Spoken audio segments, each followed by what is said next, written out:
तो भाई थर्मोडायनेमिक्स में मैंने आपको एक लेक्चर भेज दिया था, ठीक है, और अभी एकेडमिक्स के हिसाब से मैं एक लेक्चर और भेज रहा हूँ, इसको आप लोग ढंग से देखिए। और यहाँ से 2-3 डेरिवेशंस आपको मिलने वाली हैं, उन 2-3 में से आपके स्कूल एग्जाम्स में कोई ना कोई ज़रूर फंसने वाली डेरिवेशन, ठीक है। मैं आपको बताता रहूँगा कौन कौन सी डेरिवेशन सबसे इंपॉर्टेंट है। तो देखिए लास्ट चैप्टर में डिस्कशन किया था कि what is first law of thermodynamics, Q is delta U plus W, ठीक है। कि अगर आप किसी गैस को हीट देते हैं तो हीट आपकी कहाँ कहाँ पे जाएगी, internal energy plus work done में। और अगर आपने किसी सिस्टम को हीट दी है, कि कोई सिस्टम है, इसको आपने हीट अगर दी है तो वो हीट क्या होती है, उस हीट को पॉजिटिव लिया जाता है। और अगर आपने सिस्टम से हीट को एक्सट्रैक्ट किया है तो उस हीट को हम नेगेटिव लेते हैं, ठीक है। यहां पे जो आपका W था वो था work done by the gas. तो अगर गैस एक्सपैंड करेगी तो एक्सपैंड करने में आपका जो वर्क डन होता है वो पॉजिटिव होता है, और कंप्रेस करने में जो वर्क डन होता है वो आपका नेगेटिव होता है, ठीक है। ये आपको 3 बातें याद रखनी है, एक हीट के बारे में, एक वर्क डन के बारे में, और एक इंटरनल एनर्जी के बारे में भी। अगर टेम्परेचर बढ़ रहा है तो internal energy will increase, U बढ़ेगा, और T कम हो रहा है तो इंटरनल एनर्जी डिक्रीजेस, क्योंकि इंटरनल एनर्जी किसका फंक्शन होती है, फंक्शन ऑफ टेम्परेचर ओनली, ठीक है।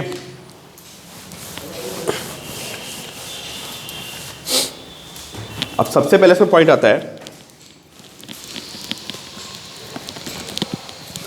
वर्क डन भी मैंने आपको बताया था, थोड़ा सा मैं एक बार और ब्रीफ कर देता हूं आपको कि जो गैस का वर्क डन होता है, हालांकि बातें मैं लास्ट में डिस्कस कर चुका हूं। वर्क डन बाय गैस, हमारा वर्क डन बाय गैस होता है, वो होता है integration PdV, V1 to V2, ठीक है। और ये मैंने आपको बताया था, चलो मैं थोड़ा एक्सप्लेन करता हूँ आपको। वर्क डन कहाँ से आया, गैस का। अगर आपने किसी गैस को कंटेनर में फिल किया हुआ है, आप इसको हीट करते हैं, यहाँ से प्रेशर लगेगा, ये प्रेशर इस पिस्टन को ऊपर फेंक देगा। कितना ऊपर फेंक दिया इसने, डेल्टा X, ठीक है। तो हमारा वर्क डन कितना होगा, फोर्स इनटू डिस्प्लेसमेंट, और फोर्स हमारा कितना होगा, PA into delta X। A delta X को लिख सकते हैं वॉल्यूम, तो work done is P delta V, this is work done. हाँ दूसरे बैठ कर लो, कोई दिक्कत नहीं मुझे, हाँ आ जाना, मुझे पूछना है, ठीक है। तो P डेल्टा V। और अगर गैस एक्सपैंड हो रही है तो मैंने बताया ना एक्सपेंशन में क्या होगा, एक्सपेंशन में फोर्स भी ऊपर लगेगा और डिस्प्लेसमेंट भी ऊपर होगा, तो आपका वर्क डन आएगा पॉजिटिव, Fx cos 0। अगर कंप्रेशन हो रहा है तो कंप्रेशन में क्या होता है, अगर आप गैस को कंप्रेस कर रहे हैं तो जो गैस है वो फोर्स ऊपर लगाएगी पिस्टन पे, और पिस्टन नीचे आ रहा है, डिस्प्लेसमेंट नीचे हो रहा है, तो यहाँ पे आपका फोर्स डिस्प्लेसमेंट एंगल 180 हो जाएगा, and work done is Fx cos 180, इसलिए वर्क डन क्या हो गया, नेगेटिव। इसमें वर्क डन नेगेटिव हो जाएगा, ठीक है।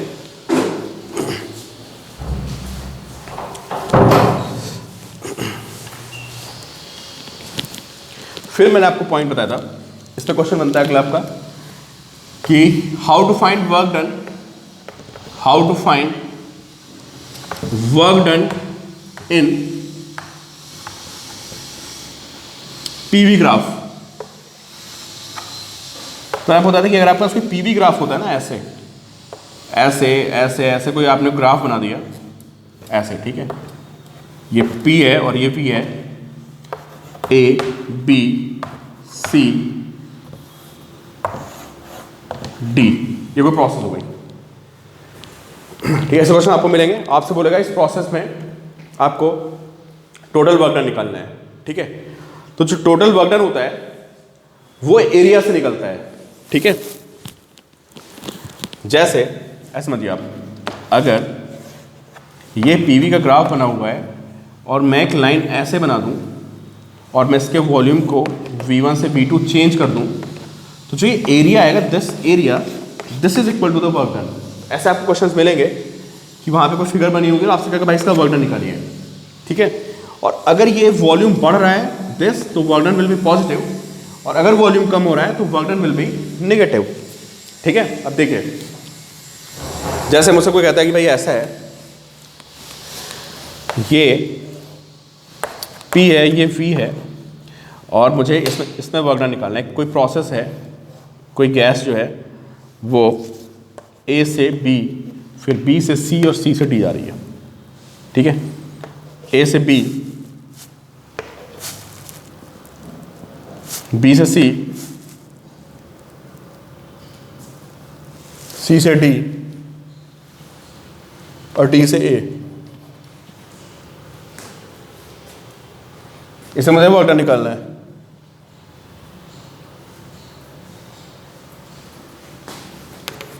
ये प्रेशर P1 हो गया, ये प्रेशर P2 हो गया, ठीक है। ये यहाँ पे वॉल्यूम V1 हो गया, ये V2 हो गया, ठीक है। अब करना क्या, देखो ये इंपॉर्टेंट क्वेश्चन है, आपको मिल सकता है क्वेश्चन कि अगर आपको A to B का वर्क डन निकालना है तो पता है क्या करना पड़ेगा आपको, ठीक है। A to B का वर्क डन निकालने के लिए आपको इस लाइन से नीचे इस एक्सेस के बीच का जो एरिया है ये निकालना पड़ेगा। You have to find this area, ये वर्क डन होगा AB में, और कितना होगा, this height is P1 and this difference is V2 minus V1, so work done is P1 V2 minus V1, this is work done from V1 to V2। अगर मैं B to C में जाऊंगा तो देख लो आप, हेयर वॉल्यूम इज कांस्टेंट, तो अगर volume constant हो गया तुम्हारा वर्क डन होता है P डेल्टा V। अगर वॉल्यूम कांस्टेंट है तो no work done, there is no work done in B to C। And again if you move from C to D, तो C to D में जो हमारा work done होगा पता है कितना होगा, उसके नीचे का एरिया पूरा दिस ये एरिया जो होगा हमारा, ये हमारा वर्क डन होगा। और कितना होगा ये, this will be, this height is P2, this difference is V2 minus V1, this is work done.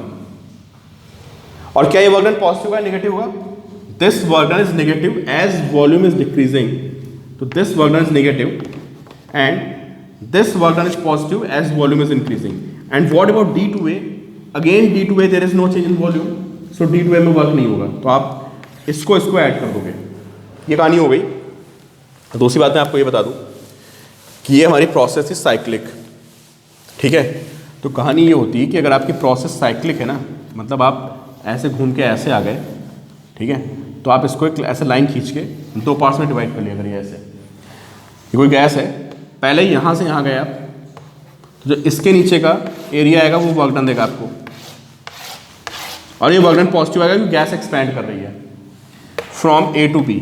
तो A to B जाने में एक्सपेंशन हो रहा है तो पूरा वर्क डन पॉजिटिव आएगा।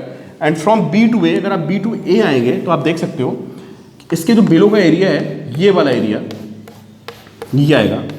And you have to consider this work done as a negative. Why negative, because volume is decreasing. तो इसके नीचे का पूरा एरिया आपको क्या दे रहा है, पॉजिटिव वर्क डन। इसके नीचे का जो एरिया है वो आपको नेगेटिव वर्क डन दे रहा है। तो जो इस पूरे एरिया से इसको माइनस करेंगे तो you will get this area, समझे, दिस एरिया, दिस। तो सीधी सी बात ये है कि if you have a cyclic process, in cyclic process work done is equal to the area of the PV curve, ठीक है। तो सपोज करो कि मुझसे कोई कहता है भाई इस प्रोसेस में वर्क डन निकालो पूरा, this is P and this is V, तो मैं क्या करता पता है, मैं बस इसका एरिया निकाल देता, ऐसे ऐसे ऐसे और ऐसे, इसका एरिया निकालता पूरा, वही मेरा वर्क डन हो जाता, ठीक है। और इस प्रोसेस में वर्क डन हमारा नेगेटिव आएगा। क्यों नेगेटिव आएगा, देखो आप, ये प्रोसेस एंटी क्लॉकवाइज है, तो एंटी क्लॉकवाइज प्रोसेस में always work done is negative. Why negative, क्योंकि ये हमारा पॉजिटिव वर्क हो रहा है, ये जीरो वर्क हो रहा है, ये नेगेटिव वर्क हो रहा है, और नेगेटिव वर्क ज्यादा हो रहा है क्योंकि इसके नीचे का एरिया क्या हो रहा है, ज्यादा आ रहा है, और हमारा पॉजिटिव वर्क कम है क्योंकि इसके नीचे का एरिया क्या हो रहा है, कम आ रहा है। तो इन एंटी क्लॉकवाइज आप कुछ भी ड्रॉ कर लो, your work done will be negative. अगला पॉइंट क्या है, इन क्लॉकवाइज, अगर मेरी वो क्लॉकवाइज है ऐसे, तो आधे रास्ते में जैसे मैं A से B गया, pressure volume and this is in clockwise manner, तो आप देख सकते हो कि this area due to expansion this area is more, and due to compression this area is negative and less, तो ये एरिया ज़्यादा आ रहा है, मतलब इसमें ज़्यादा वर्क हो रहा है, इसमें वर्क कम हो रहा है, पॉजिटिव वर्क ज़्यादा हो रहा है, नेगेटिव वर्क कम हो रहा है, इसलिए overall work will be positive. ये साइक्लिक प्रोसेस होती है, ठीक है।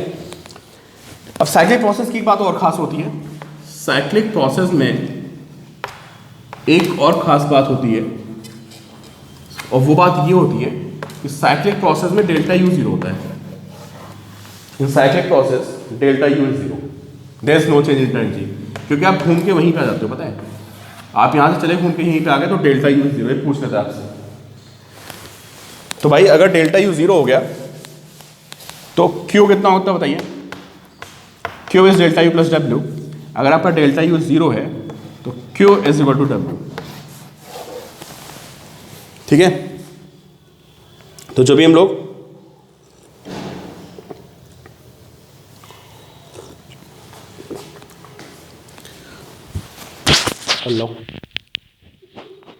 जो भी वर्क करेंगे, है ना, वो सॉरी जो भी साइक्लिक प्रोसेस में हीट दोगे, किसी कंटेनर में गैस बंद है, आपने उसको हीट दिया, घुमा फिरा के पिस्टन को आप फिर वहीं पे ले आए, तो आपका जो होगा सारा हीट आपका कन्वर्ट हो जाएगा किसमें, वर्क में कन्वर्ट हो जाएगा। रखा हो जाएगा थोड़ा सा और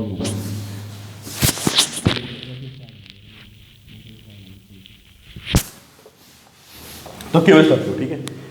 ये सब बेसिक बातें थी साइक्लिक प्रोसेस की, ठीक है। वर्क डन पे क्वेश्चंस आएंगे। अब लिखिए आप, डिफरेंट तरह की थर्मोडायनामिक प्रोसेस होती हैं, ठीक है, इनको समझिए आप।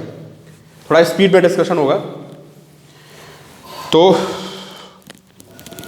चलो एक चीज़ मुझे और आपको रिकॉल करनी पड़ेगी, हालांकि मैं आपको बता चुका हूँ, बहुत से बच्चे उस दिन एब्सेंट थे। मोलर स्पेसिफिक हीट क्या होती है ना। अगर कहीं पे आपके पास n मोल्स हैं गैस के, ठीक है, आप इसको हीट करते हो, n मोल्स को आप हीट करते हैं, तो आपको इसको हीट देनी पड़ेगी हीट करने के लिए। तो Q is directly proportional to n, मतलब टेम्परेचर बढ़ा रहे हो, हीट करने का मतलब है कि आप टेम्परेचर को इंक्रीज कर रहे हैं और उसके लिए आप इसको हीट प्रोवाइड कर रहे हैं। तो Q is directly proportional to n, मतलब जितने ज़्यादा नंबर ऑफ मोल्स होंगे आपको उतनी ज़्यादा क्या देनी पड़ेगी, यहाँ पे हीट देनी पड़ेगी। And also Q is directly proportional to delta T, आप किसी बॉडी का जितना ज़्यादा टेम्परेचर बढ़ाते हैं आपको उतनी ज़्यादा उसको हीट देनी पड़ती है, ये सबको पता है यार, ठीक है। अगर प्रोपोर्शनलिटी ब्रेक कर दें तो we get NC delta T। Here C is called a specific heat and which is Q by N delta T. This is a specific heat. What is Q? Q is calorie, heat unit upon N moles or delta T. It can be in, actually this is change in temperature. It can be in Kelvin and also in degree Celsius. चलो Kelvin लिख लेते हैं। तो calorie पर मोल kelvin, मैंने आपको define भी करवा था, लिखवाया भी था, ठीक है, एक बार फिर देख लो आप। तो अगर मैं 1 मोल कर दूं और यहाँ पे 1 केल्विन कर दूं, this is 1 mole, this is 1 kelvin, then specific heat is equal to what. मतलब बेसिकली बात मैं ये कह रहा हूँ कि किसी गैस के टेम्परेचर को, किसी गैस नहीं, 1 मोल गैस के टेम्परेचर को 1 डिग्री बढ़ाने के लिए जो हीट देनी पड़ती है, that is called specific molar specific heat. लिख लो, heat required to increase temperature of 1 mole of gas by 1 degree Celsius is called molar specific heat। बहुत तरह की हो सकती हैं, मैंने आपको बताया था कि ये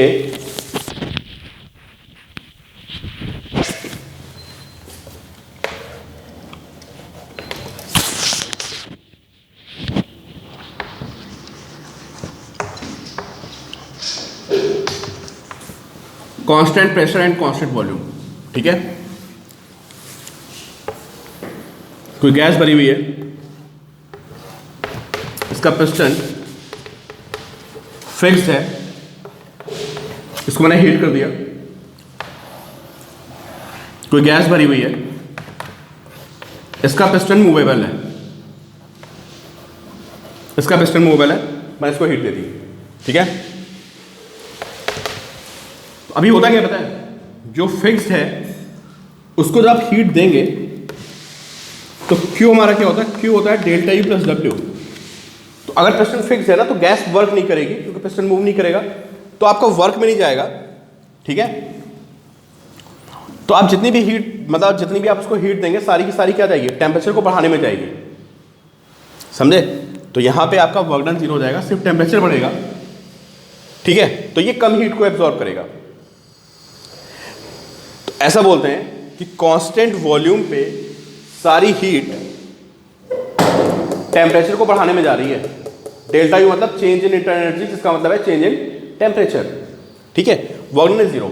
अभी बात करते हैं कांस्टेंट प्रेशर की। अगर मूवेबल होता है ना पिस्टन, लिखते रहना, अगर पिस्टन मूवेबल है तो अंदर बाहर का प्रेशर बराबर रहेगा, तो इसको बोलते हैं कांस्टेंट प्रेशर हीटिंग। जैसे अंदर प्रेशर बढ़ेगा पिस्टन बाहर मूव करेगा, प्रेशर डिक्रीज करेगा, and this will be constant pressure heating. तो क्या होता है कांस्टेंट प्रेशर हीटिंग में, पता है, जब इसको हीट देते हैं तो हीट टेम्परेचर बढ़ाने में भी जाती है और वर्क डन करने में जाती है, तो हमें यहाँ पे ज़्यादा हीट देनी पड़ती है। तो इसको आप नोट कर लेना कि molar specific heat at constant pressure is more than the molar specific heat at constant volume, because in case of constant pressure when heat is given it also goes into raising piston or doing some work, but in case of constant volume process all heat goes into only in increasing temperature of the gas. It's very very important point, ठीक है। तो इसको आप note कर लेना कि यहाँ पे हमारी हीट, जो हीट जा रही है टेम्परेचर को बढ़ाने के साथ साथ धक्का मारने में भी चली जाएगी, तो मुझे यहाँ ज़्यादा हीट देनी पड़ेगी, पिस्टन को धक्का भी मारना है, वो हीट भी मैं यहीं से लूँगा, तो it will absorb more heat. यहाँ पे क्या हो रहा है, पिस्टन नहीं चलने का है, सारी हीट कहाँ जानी है, सिर्फ और सिर्फ टेम्परेचर बढ़ाने में, तो यहाँ पे आपको कम हीट देनी पड़ेगी, ठीक है। तो देखिए भाई,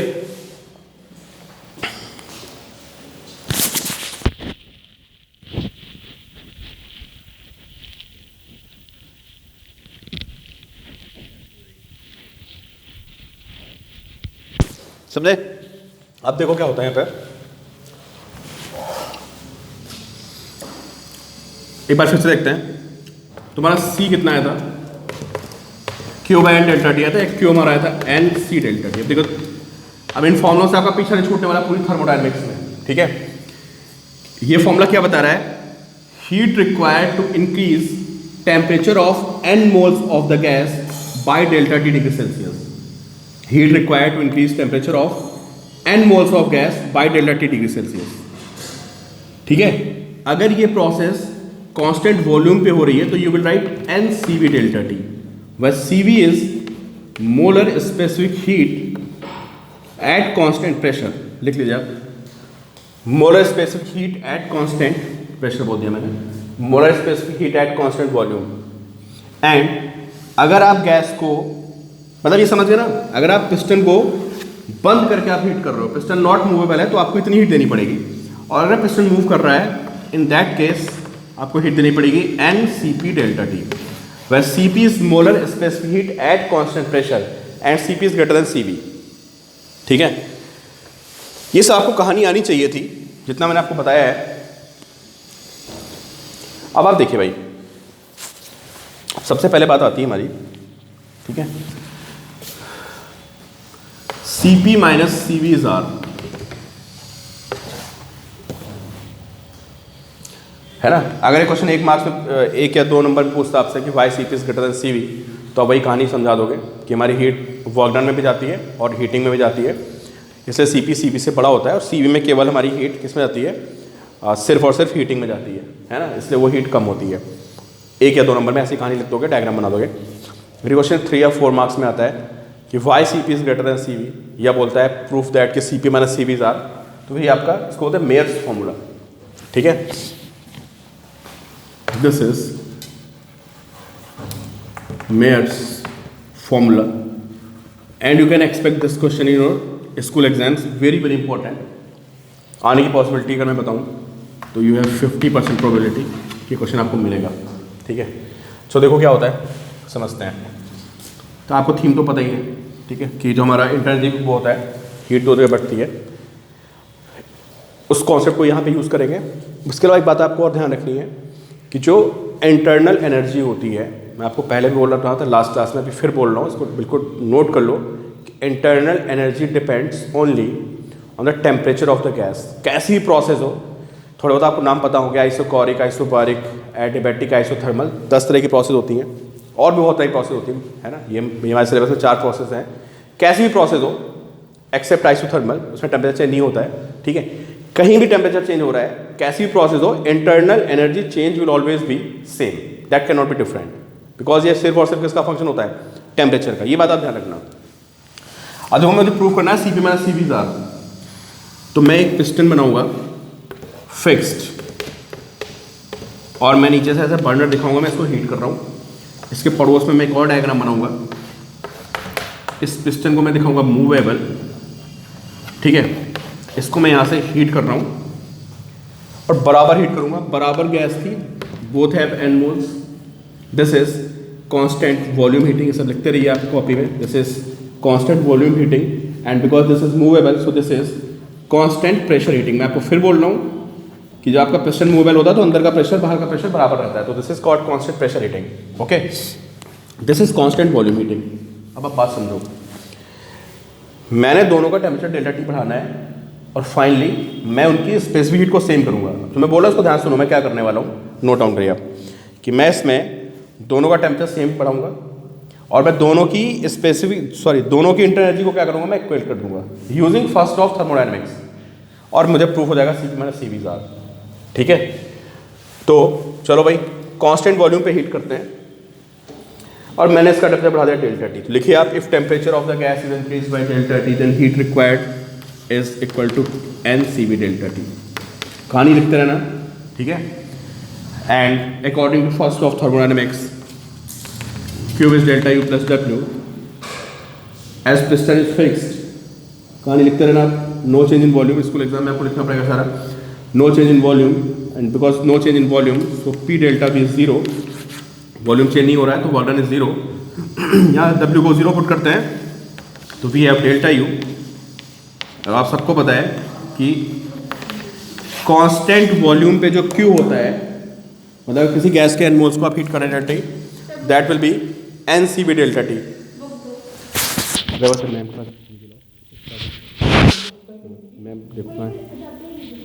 ठीक है, तो delta use NCV delta T, ठीक है।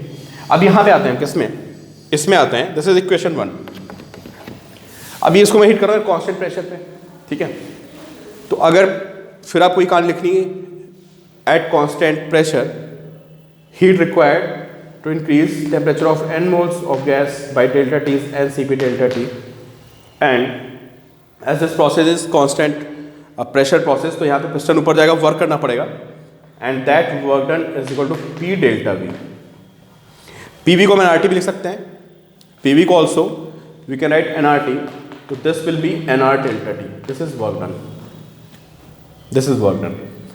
Applying P डेल्टा B को नॉट डेल्टा T लिख सकते हो आप। Applying first law of thermodynamics लिखिए आप, applying first law of thermodynamics, applying first law of thermodynamics, Q is delta U plus W, Q is NCP delta T and delta U is, delta को delta U रखते हैं, this is NR delta T। From here delta U is NCP delta T minus NR delta T, this is equation 2। फिर आपको क्या लिखना है, फिर आपको अगली लाइन लिखनी है कि change in internal energy is independent of the process, it only depends on initial and final temperature, as temperature is same internal energy change must be same. तो आपको क्या करना है, दोनों इंटरनल एनर्जी को इक्वेट मार देना है and you have to write NCV delta T is equal to NCP delta T minus R delta T and from here you have CP minus CV जार with R is gas constant, ठीक है। इस cancel हो जाएगा, N से N कटेगा, delta T से delta T कटेगा, डेल्टा T यहाँ कटेगा, ठीक है। This is an R delta T, sorry not R delta T, this is R delta T, तो you have CP minus CV is R। तो दिस इज मेयर्स फॉर्मूला।